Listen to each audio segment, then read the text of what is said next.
सुदर्शन भाई के मेहरारू अगरबत्ती देखावत रही है। अरे मर्दे पहले जोगी आयो रे बनी पहले जोगी हो।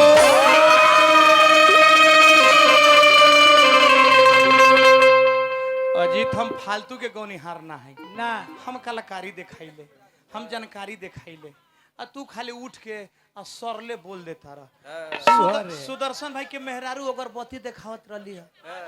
अरे मर्दे वैसन बातों हो जाला तब भाई के मतलब कि पर्दा डाल देवे के चाहिए। आ तू गांदा के मुंह में लेवेरले चलता रहा पागल भाई कहीं के। इतना फुहर ना बोले के।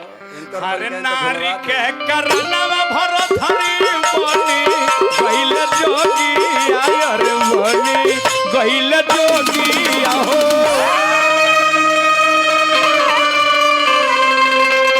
राजपाट दिहल विचार रमा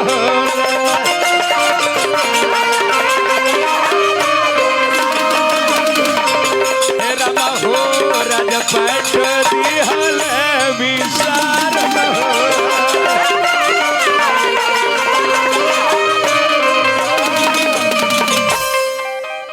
हेरा में भजुरा में जी कन्हैया घन श्याम जी कन्हैया हो।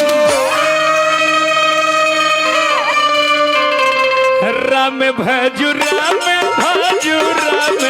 जी कन्हैया घन श्याम जी कन्हैया हो। यही नैया लई है बेड़ा पार न होला।